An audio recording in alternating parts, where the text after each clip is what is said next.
하나님 말씀은 구약 성경 잠언 24장 3절 4절 말씀입니다.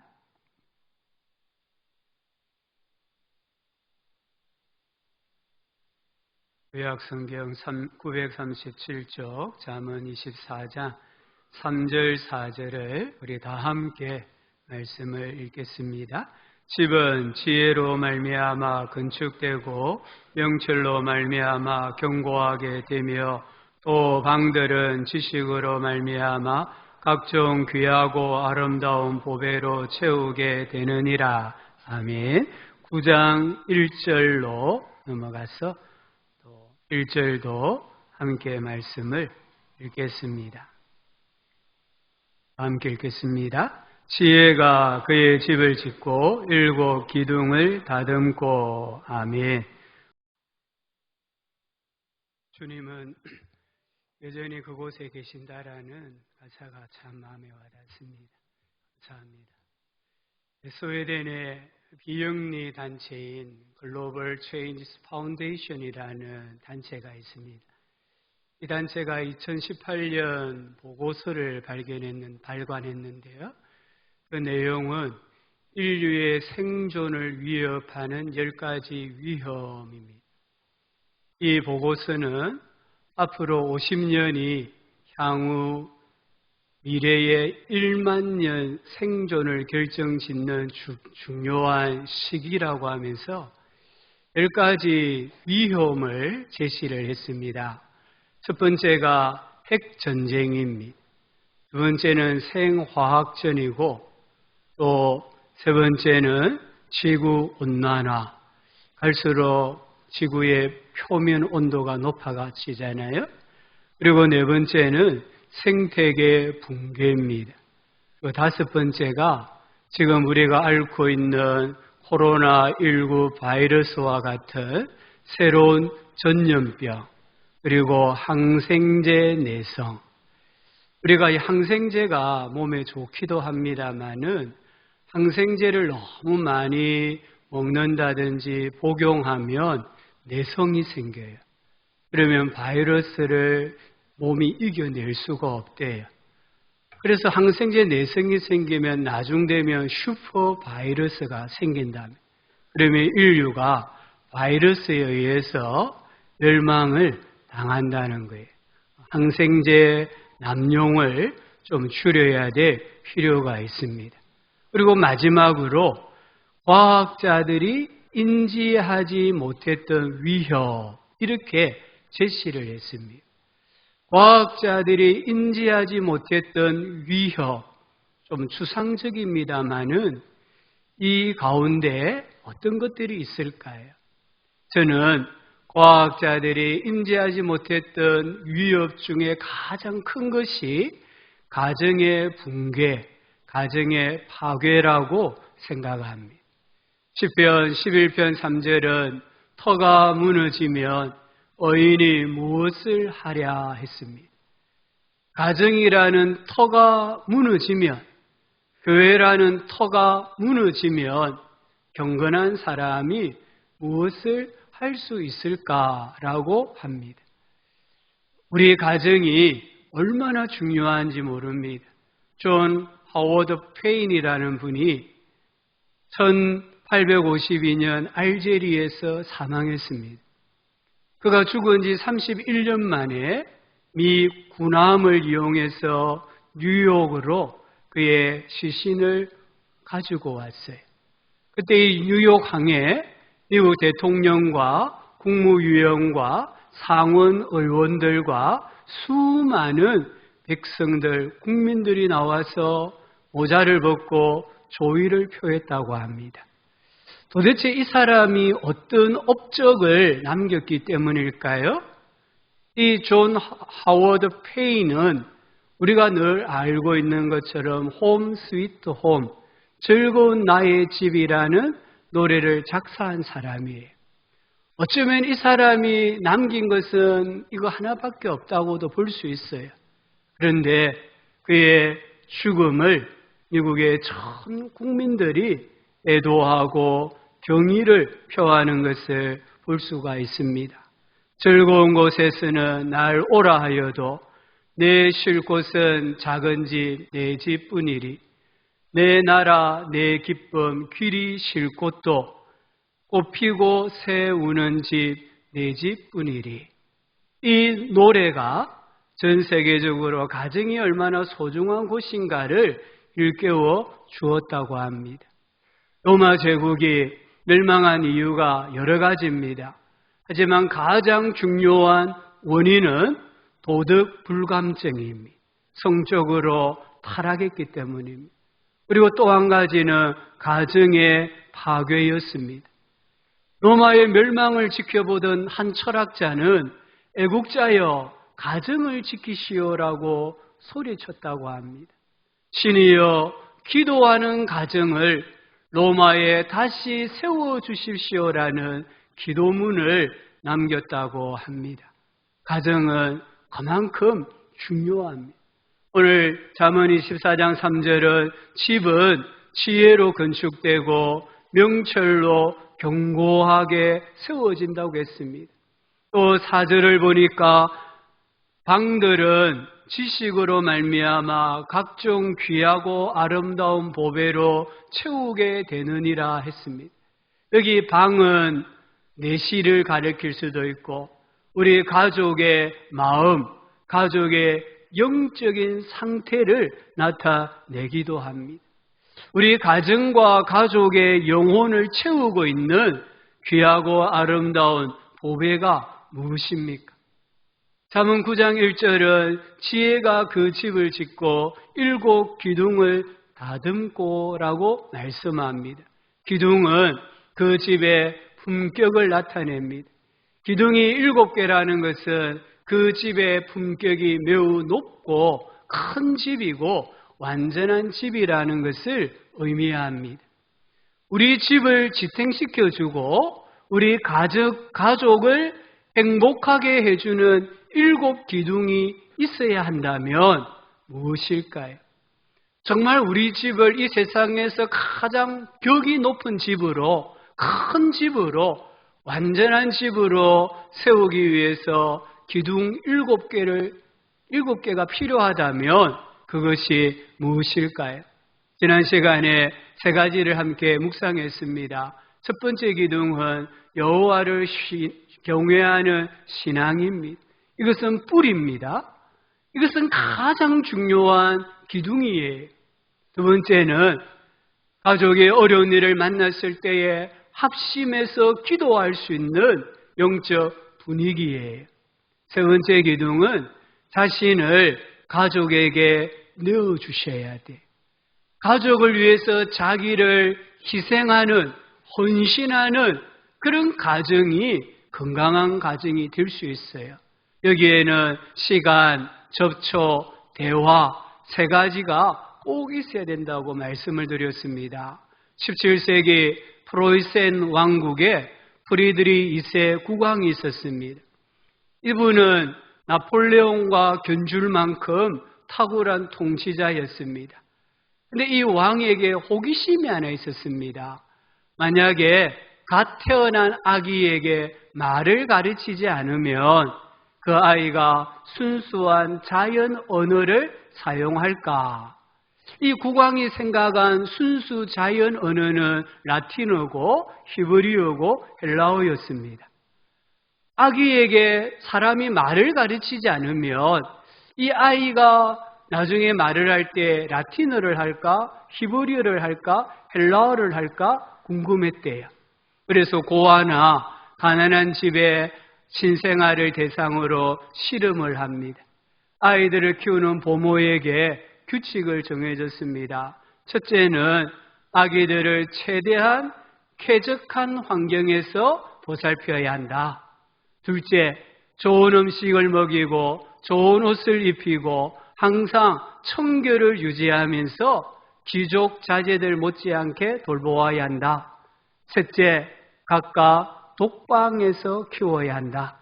넷째, 목욕을 시켜주거나 먹일 때 외에는 절대로 안아주거나 스킨십을 하면 안 된다.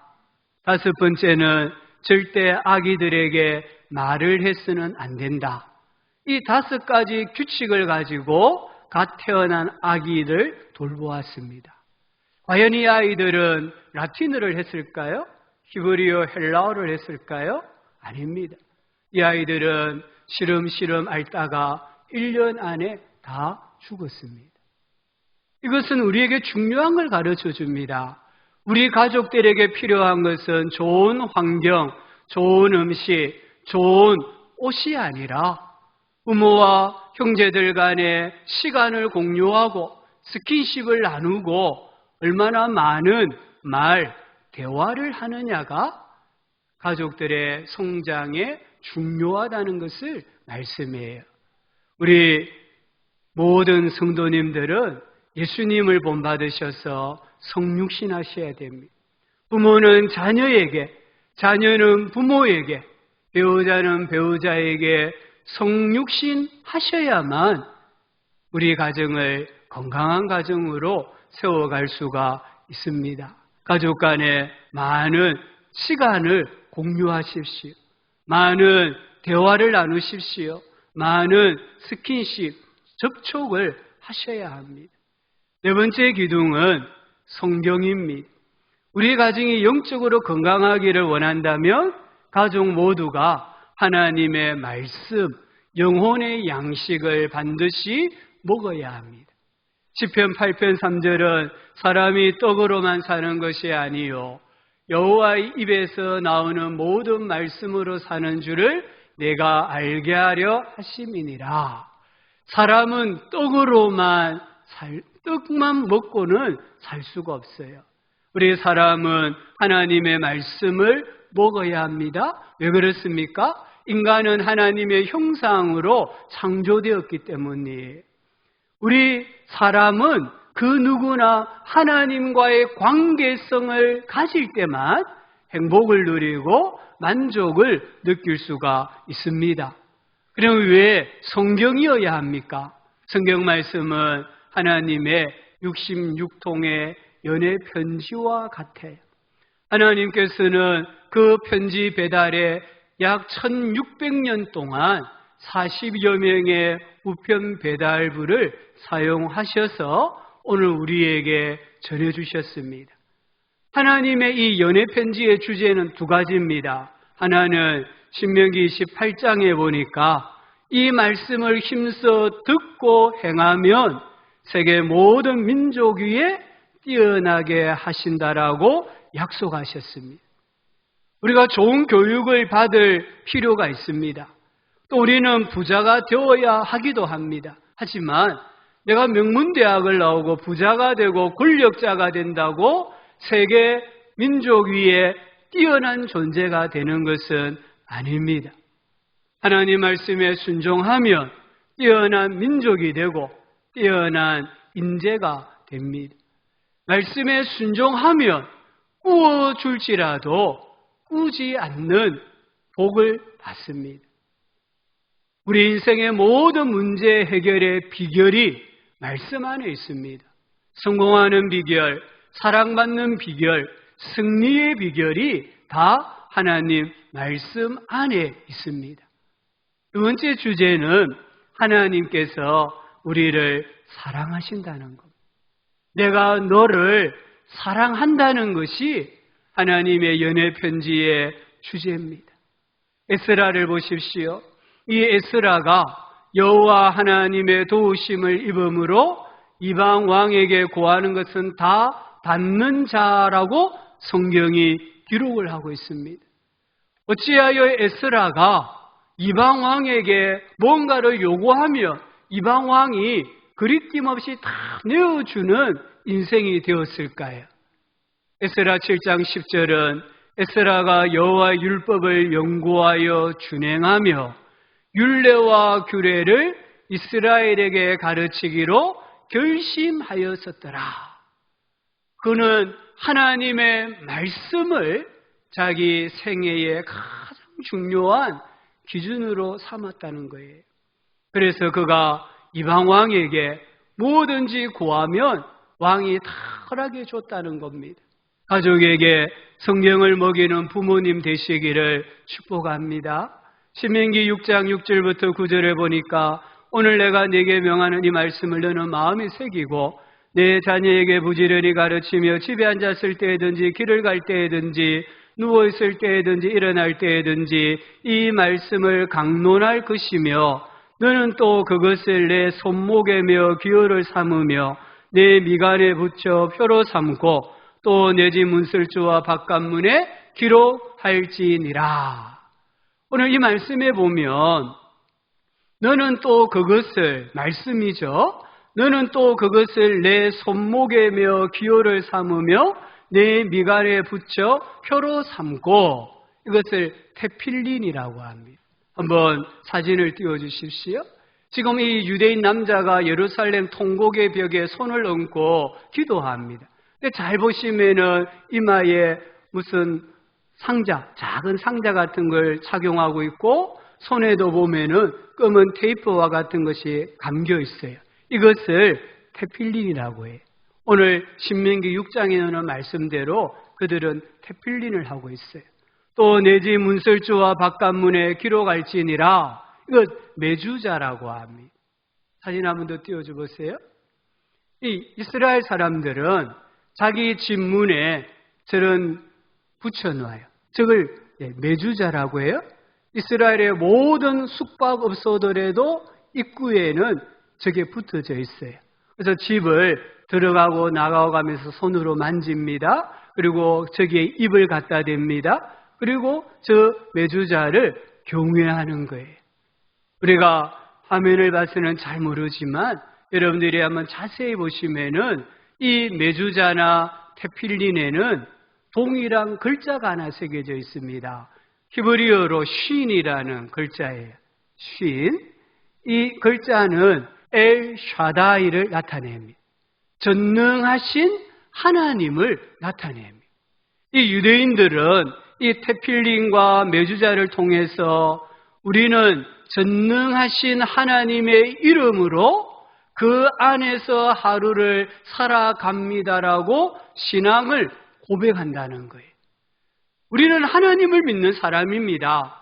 우리 가정은 여호와 하나님을 경외하는 가정입니다라는 것을 하나님의 말씀으로 나타내는 거예요.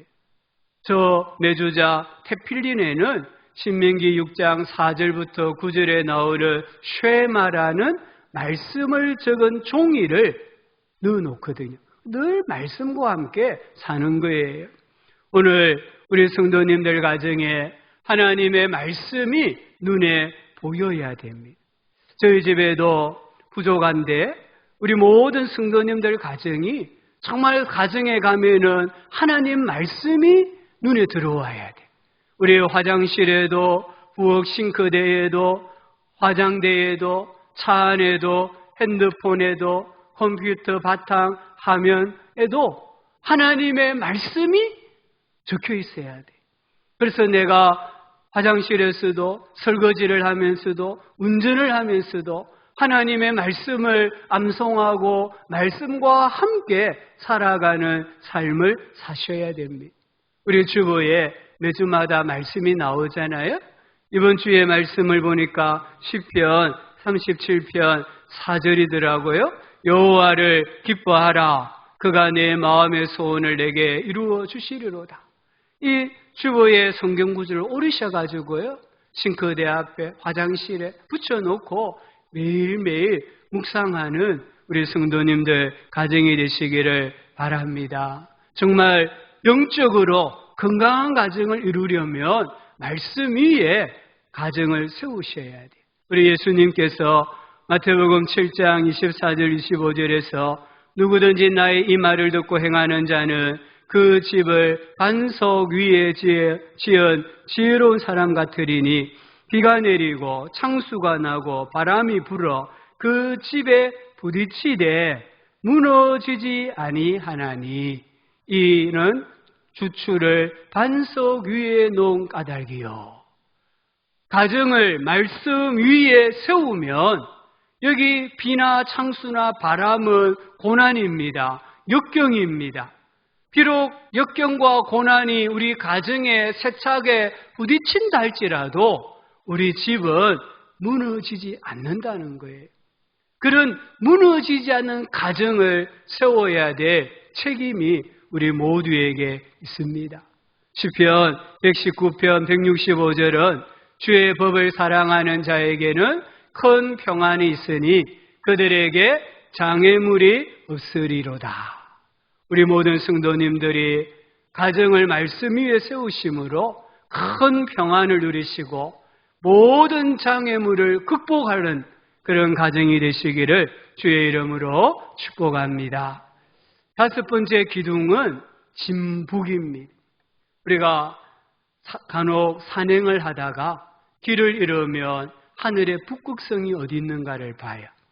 이 북극성은 북쪽 방향을 가리키는 별이거든요. 그래서 이 북극성을 보고 길을 가다 보면은 제대로 된 길을 찾아요. 이 북극성이 유명한 이유는 밝기 때문이 아닙니다. 항상 같은 위치에서 거의 움직이지 않고 북쪽 방향을 가리키기 때문이에요. 물론 이 북극성도 움직입니다. 1도를 움직이는데 약 몇만 년이 걸려요. 그러니까 내가 살아있을 동안에는 북극성이 늘 그 자리에 있어요.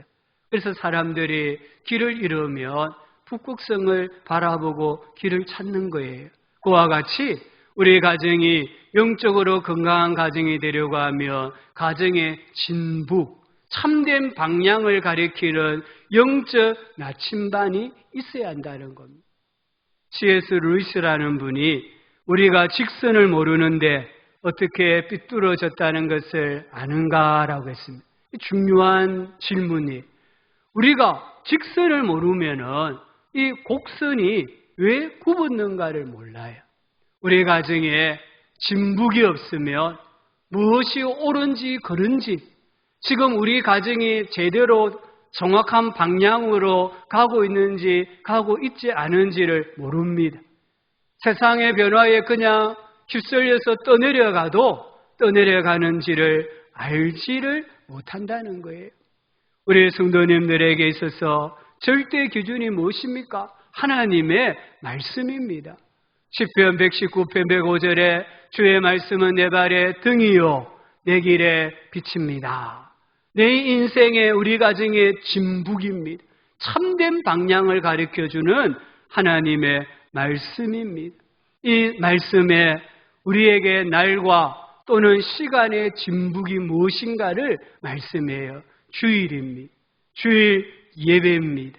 우리 인생이 창조자, 구원자, 전능자 하나님과 통하는 인생이 되면 세상 만사 다 통하게 되어 있습니다. 그러나 하나님과 불통하면 우리의 모든 만사는 불통하게 되어 있습니다. 일주일 중에 하루 주일입니다. 이 주일 24시간 중에 오늘 예배한 이 1시간이 내 인생의 질을 결정하는 거예요. 내가 얼마만큼 깊이 있는 인생을 살고 내가 얼마만큼 풍부한 풍성한 삶을 누리며 살 것인가를 결정짓는 시간입니다. 그래서 우리는 주일 예배에 성공해야 되는 거예요. 은혜 가문 세우기라는 책이 있습니다. 이 책의 저자는 우리 장로의 신학교 기독교학과의 교수님이신데요. 이분 책에 이런 이야기가 나와요. 어머니가 주일 새벽이면 어김없이 부엌에서 커다란 물을 썰기 시작했다는 거예요. 그래서 온 가족은 주일을 몹시 기다렸다고 합니다. 주일 아침에는 밥상에 하얀 밥과 소고기 묵국이 한 대접씩 놓여져 있었대요. 엄마, 왜 꼭 주일 아침에 소고기 국을 끓여주세요? 주일이잖아. 주일인데 왜요? 하나님께 예배드리는 날이잖아. 그러니 제일 기쁜 날이고 기념할 날이지. 엄마가 소고기 국을 끓여서 내놓는 건 하나님께 예배를 잘 드리라는 뜻이야. 그래서 이 온 가족은 주일이 기다려지는, 일주일 중에 주일이 제일 기다리지. 왜? 주일에는 흰 쌀밥 먹고 소고기국 먹고 하나님께 예배하는 날이에요. 어머니가 하나님을 섬긴 방법이었대. 우리 부모님들 우리 가족들이 주일을 기다리게끔 만드셔야 돼. 주일은 죽일 날이 아니고 주일은 너무 해피한 날이다. 그래서 우리 자녀들이 주일만 학수고대해야 돼. 그렇게 만들 의무와 책임이 우리 부모님들에게 있습니다. 예전에는 우리 어른들 신앙은 철저하게 예배였습니다. 우리 어른들 세대는 결혼하기 전에 목사에게 와서 축복 기도를 받아요. 또 결혼하면 아이를 가질 수 있도록 기도해달라고 해요. 아이를 가지면은 태교를 위해서 기도해달라고 해요. 출산을 하면은 또 교육자들에 가서 축복 기도해줘요. 돌이 되면은 돌예배 드리고, 생일이 되면은 목사를, 교육자를 초청해서 그냥 밥 한 그릇 먹는 거지만 예배하고 밥을 먹었다는 거예요. 칠순이 되면 칠순 예배, 팔순은 팔순 예배, 또 이제 임종이 가까워지면 임종 예배, 천국 가시면은 입관 예배, 발인 예배, 추도 예배. 그래서 신자의 삶이 예배로 시작해서 예배로 끝마친 거예요.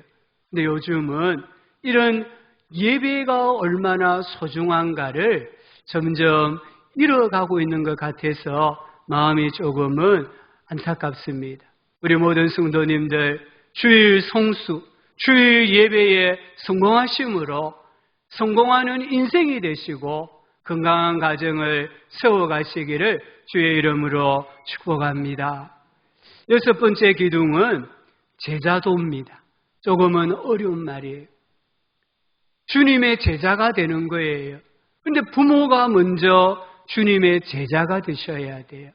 신명기 6장 4절부터 6절에 이스라엘아 들으라, 우리 하나님 여호와는 오직 유일한 여호와이시니 너는 마음을 다하고 뜻을 다하고 힘을 다하여 내 하나님 여호와를 사랑하라. 오늘 내가 네게 명하는 이 말씀을 너는 마음에 새기고. 여기 하나님께서는 부모에게 먼저 마음을 다하고 뜻을 다하고 힘을 다해서 하나님을 사랑하라는 것.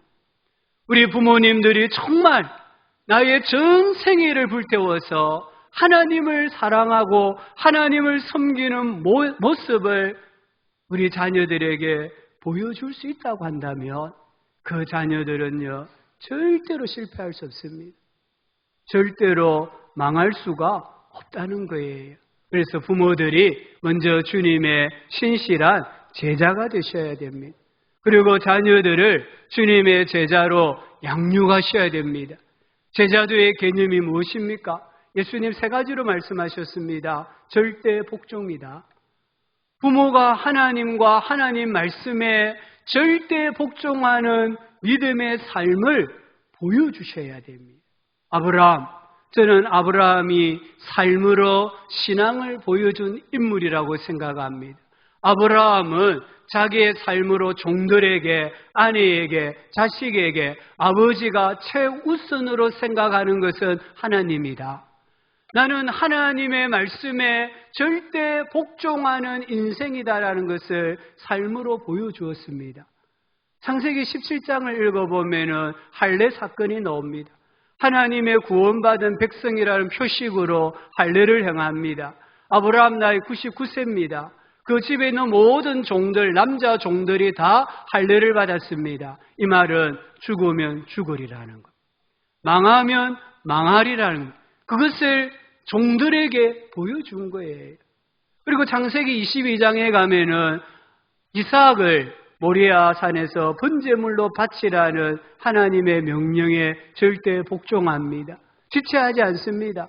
이 복종을 통해서 아내 사라에게, 아들 이삭에게, 남편은, 아버지는 하나님을 제일 두려워한다, 하나님을 제일 경외하는 믿음의 사람이라는 것을 보여준 거예요. 그 결과 아브라함은 어떤 인생이 되었을까요?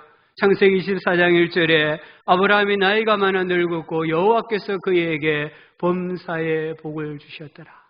우리 아버지가 하나님 제일주의, 하나님 명령 우선주의로 살아가니까 복을 받네. 이것을 삶으로 종들에게, 아들 이삭에게 보여주었다는 거예요. 이런 부모의 삶이 있어야 합니다. 두 번째는 겸손과 섬김입니다. 정말 우리 제자도의 핵심이 뭐냐? 겸손이에요. 섬김이에요. 행복한 가정, 건강한 가정에는 공통점이 있대요. 가장이 여성화된대요. 가장이 여성화가 되는 가정일수록 건강하고 행복하대요. 남편이 가장이 집에서 권위를 내세우고 내가 남편인데 아버지인데 내가 호주인데 이렇게 자기의 권위를 내세우는 가정은 행복하지 않대요. 그런데 남편이 여성화가 되어가지고 정말 섬기고 겸손할 때에 그 가정은 행복한 가정이 된대요. 오늘 예배하러 오신 우리 남자 성도님들 집에서 여성화 되셔야 돼요. 그래야 여러분 가정이 행복한 가정이 됩니다. 믿습니까? 마스크를 썼으니까 아무도 아멘도 안 하시고. 세 번째는요, 선교예요, 선교. 이 선교 마인드가 제자도의 핵심입니다. 선교는 하나님의 시각으로 세상을 바라보는 거예요. 우리 집, 우리 교회, 이 우물 안에 개구리가 아니라 세계를 바라보고 세계를 품는 게 선교 마인드예요. 마태복음 28장 19절, 20절 앞부분에 위대한 명령이 나옵니다. 그러므로 너희는 가서 모든 민족을 제자로 삼아 아버지와 아들과 성령의 이름으로 세례를 베풀고 내가 너희에게 분부한 모든 것을 가르쳐 지키게 하라. 선교 명령입니다. 가장 위대한 명령은 선교 명령이에요. 마태복음 28장 20절 하반절에는 위대한 약속입니다. 올지어다 내가 세상 끝날까지 너희와 항상 함께 있으리라. 여기 나는 누굽니까? 예수님입니다. 예수님은 어떤 분이십니까? 마태복음 28장 18절에 예수께서 나와 일러 말씀하여 이르시되 하늘과 땅의 모든 권세를 내게 주셨으니 우리 예수님은 천지의 권세를 가지신 분이세요. 그 예수님이 복음을 품고 전 세계를 품는 모든 자와 항상 함께 하신다고 약속하셨잖아요. 우리 성도님들 가정이 정말 선교 마인드로 세상을 살아가시고요. 가정을 세워가시기를 바랍니다. 우리 가족들이 여행할 일이 있으면 선교지를 가세요. 선교지 가서 그 나라 사람들이 어떻게 사는지, 선교사들이 어떤 일을 하는지 예수님의 마음을 가지고 바라볼 때에 우리 자녀들이 우물 안의 개구리가 아니라 열방을 품게 되고 바른 가치관을 정립하고 영향력 있는 사람으로 성장하게 되어 있습니다. 7번째 기둥은 제가 한자말로 영미라고 해봤습니다. 영적인 아름다움. 우리 건강한 가정에는 영적 분위기가 있습니다. 우리 성도님들 여러분 가정 깊숙이 한번 들어가 보십시오. 내 눈에 보이지 않는 부분을 보려고 한번 해보십시오. 우리 가족들, 자녀들의 내면 세계를 한번 깊이 들여다보십시오. 아마 뒤로 자빠지고 말 것입니다. 우리 눈에 보이지 않지만 지금 우리 가정은 우리 가족을요 붕괴시키려고 오염된 미디어가 얼마나 많이 들어오는지 모릅니다. 인터넷, 우리 정말 아이들이 요즘은 태어나자마자 가지는 게 핸드폰이잖아요. 죽을 때까지 가지고 있거든요. 그 스마트폰이 우리 가족을 영적으로 죽이는 거예요. 술과 담배, 마약, 폭력, 욕설. 우리 아이들이 지나가면서 하는 말을 들어보십시오. 처음부터 끝까지 다 욕설이에요. 자기가 욕을 하고 있다는 것도 모르면서 막 욕설을 해요. 욕을 잘하면 더 영웅시대예요. N번방 사건, 생전 들어보지도 못했던 이 사건 얼마나 추하고 더럽고 악합니까? 그 주범들이 누굽니까? 50대, 60대입니까? 아닙니다. 10대입니다. 청소년들, 이제 갓 청년들이 된 그런 아이들이 우리 어른들이 상상하지 못하는 성폭력, 성가해를 하고 있지 않습니까? 이태원의 클럽 사건으로 바이러스가 다시 확산되었는데 그 클럽이 게이 클럽이라고 하잖아요. 우리나라의 블랙 찜질방은 동성애자들이 찜질하는 곳이에요. 적석에서 성관계가 이루어지는 곳이에요. 드러난 곳만 해도 100곳이 넘는다고 해요. 그러면 드러나지 않은 곳은 얼마나 많겠습니까? 지금 세상이 이렇게 흘러가는 거예요. 여기서 소외되면은 뭔가 좀 뒤처지는 그런 인생으로 되기 때문에 죄인 줄도 모르고 더 집착하는 것을 볼 수가 있습니다. 우리 많은 부모들이 자녀들이 인서울, 대학을 서울에 가기를 원해. 거기 어떤 의미에서는 목숨도 걸어요. 여러분, 좋은 것도 있지만요. 서울에는 온갖 타락하고 범죄 문화들이 다 집중되어 있어요. 오늘날 소돔과 고모라가 서울이고 수도권이에요. 물론 지방에도 그런 곳은 있어요. 하지만 수도권이 집중되어 있어요. 제가 텔레비전 예능 방송을 잠깐 보니까요. 제주도에 사는 한 여고생이 이제 서울에 아마 대학이 된 것 같아요. 근데 지금 코로나 때문에 입학식도 못하고 온라인으로 하잖아요. 그래서 사회자가 물었어요. 서울에 대학에 입학하면 제일 먼저 하고 싶은 일이 뭐냐? 그러니까 이 여학생이 하는 말이 밤새도록 술 마시고 새벽 첫 차를 타고 집에 가는 것입니다. 이게 제일 하고 싶은 일 하나예요. 근데 자기 아버지는 이 방송에 보니까 이 몸이 안 좋으셔가지고 항암 투병 치료를 하고 있어요.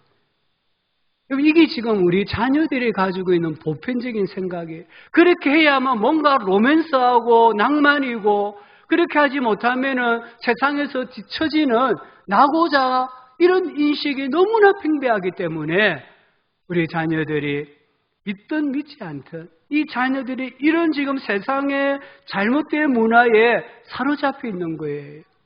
롯의 두 딸이 어떻게 아버지에게 술을 먹이게 하고 이 아버지와 관계함으로 자식을 낳고 종족을 보존합니까? 롯이 가르쳤을까요? 소금 기둥이 된 아내가 가르쳤을까요? 아닙니다. 문화입니다. 보고 들은 것입니다. 문화가 그만큼 무섭고 위험한 거예요. 오늘 우리 성도님들 가정에서 우리 가족들이 진짜 아름다움이 뭔가, 진짜 행복이 뭐고, 진짜 만족이 뭐고, 기쁨이 뭔가를 알지를 못한다면은 가짜 아름다움에, 가짜 쾌락에 자기 인생을 다 바치고 결국에는 폐인이 되고 절망하는 인생이 될 수밖에 없습니다. 우리 가정에 정말 영적인 언어, 기도가 있어야 됩니다. 우리 가정에 영적인 노래, 찬송이 있어야 됩니다. 우리 성도님들 가정에 가족들이 들어오면은 말씀이 눈에 들어와야 됩니다. 가정이 천국과 같다라는 그런 행복함, 기쁨, 만족을 누리게 하셔야 돼요. 혹 우리 가정에 우리 자녀들에게 덕이 되지 못하는, 우리 자녀들에게 교육에 덕이 되지 못하는 것이 있다고 하면 이제는 치우셔야 돼. 나만이 가지고 있는 야동이 있다고 하면 치우셔야 돼. 우리 집에 인삼주와 같은 술병이 가득하다고 하면 다 버리셔야 돼요. 우리 집에 삼류 그림이 있고 삼류 소설이 있다고 하면 다 치우셔야 돼요. 누구를 위해서요? 가족을 위해서입니다. 다른 거 하나도 없습니다. 가족을 위해서 그렇게 하셔야 돼요. 그래야 우리 자녀들이 정말 건강하게 살아갈 수가 있습니다. 클린턴 가드너라는 사회학자가 이런 말을 했습니다. 모든 것을 다 잃어도 가정이 있으면 아직 다 잃은 것이 아니지만 모든 것을 다 가져도 가정을 잃으면 모든 것을 다 잃는 것이다. 가정을 잃으면 모든 걸 잃습니다. 삶의 기반도 의미도 목적도 사회도 국가도 인류 문명도 다 무너집니다. 이게 지금까지 존재했다가 멸망당한 모든 문명이 보여주는 증거입니다. 그래서 우리 예수님께서 예루살렘의 딸들아 나를 위하여 울지 말고 너희와 너희 자녀를 위하여 울라고 하신 거예요. 나를 위하여 울지 말고 너희 가정을 위해서, 너희 가족을 위해서 울라라는 거예요. 그만큼 세대가 악하기 때문입니다. 가정은 인생의 베이스 캠프입니다. 우리 성도님들 가정은 안전하십니까? 우리 성도님들 가정의 가족들은 안전하십니까? 한번 진단을 하셔야 됩니다. 저는 이 설교를 시작하면서 세상에서 가장 위태로운 것이 가정이라고 했습니다. 인류의 생존을 위협하는 가장 무서운 것이 가정이라고 했습니다. 가정이 지금 파괴되고 있습니다. 이러한 때에 우리 먼저 믿은 자들이 우리 가정을 건강한 가정으로, 영적으로 육체적으로 건강한 가정으로 세워야 될 책임이 있고 하나님께서 그렇게 하라고 도전하십니다. 오늘 우리가 7개의 기둥을 살펴보았습니다. 정말 여호와를 경외하는 신앙으로 또 온 가족이 합심하는 영적인 분위기로 가족에게 자신을 내어줌으로 성경 위에 가정을 세우고 정말 어떤 상황에도 바른 길을 보여줄 수 있는 하나님의 말씀, 특별히 날과 시간의 기둥을 분명히 세우시고 제자도의 기둥, 영적인 아름다움의 기둥을 세우심으로 품격이 있고 크고 완전한 집을 세우시고 온 가족이 참된 행복과 만족을 누리면서 이 세상에 선한 영향력을 끼치는 그리스도인의 가정이 되기를 주 예수 그리스도의 이름으로 축복합니다.